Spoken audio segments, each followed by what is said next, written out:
Oke, yang pertama gue bahas adalah sinopsisnya dulu. Sinopsisnya itu film ini menceritakan tentang sebuah misteri pembunuhan yang dilakukan oleh seorang remaja pria bernama Arne Cherry Johnson yang melakukan pembunuhan terhadap seorang pria tuan tanah yang bernama Alan Bono.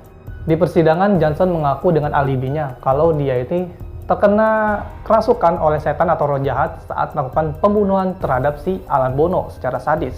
Johnson sendiri menceritakan juga kalau dia bisa kerasukan roh jahat karena sebelumnya dia membantu David Glazel yang berumur 11 tahun yang sebelumnya mengalami kerasukan juga. Jadi simpelnya Johnson ngebantuin si David yang kerasukan, ujung-ujungnya roh jahat yang ada di dalam David masuk ke dalam Johnson.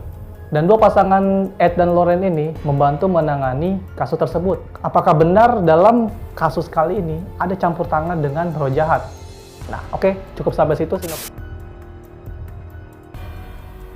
Kedua, kita kesampaikan dulu sinopsisnya. Film Conjuring ketiga ini, The Devil Made to Do It, disebut sebagai film series tergelap ya dibandingkan dua seri sebelumnya. Yang ketiga, dari James Wan sebagai produser.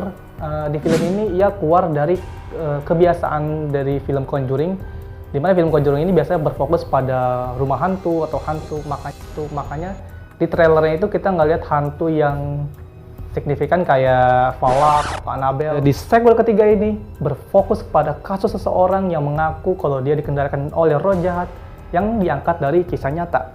Ya, benar, kisah nyata.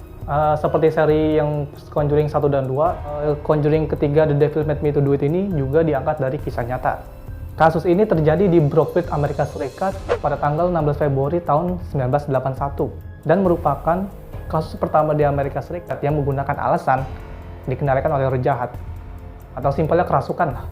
Di kejadian aslinya, identitas korban bernama Bruno Sauls. Tapi di Conjuring ketiga, korban diganti dengan nama Alan Bono. Kasus di Conjuring ketiga ini ternyata adalah kasus Trial of Arne Cherry Johnson, yang katanya merupakan adalah kasus yang paling mengerikan yang ditangani oleh Ed dan Lauren. Nah, ini yang menariknya nih. Ini yang menarik dari film Conjuring ketiga ini.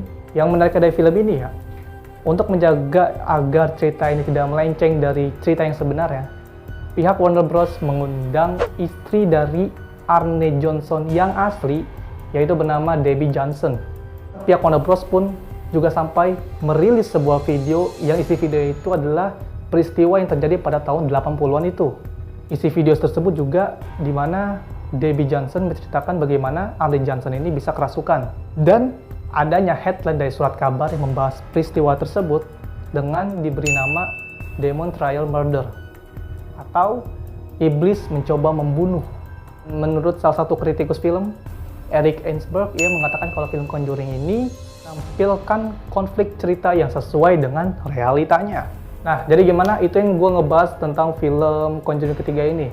Dari sinopsis dan banyak info-info menarik dan banyak juga fakta-fakta yang belum orang-orang banyak tahu kalau film ini itu diangkat dari true story atau cerita yang sebenarnya. Di film ini nanti akan tayang 4 Juli 2021. Jika kalian pengen nonton, tontonnya di bioskop dan akan tayang di HBO Max. Oke, itu aja dari gue ngebahas film Conjuring ketiga ini. Jika kalian punya info ataupun komen, silahkan komen di bawah, nanti akan gue taruh di ending screen. Thank you for watching, see you in the next video. Gue Muhammad Lutfi di channel Muhammad.fm. Then, let's start the movie.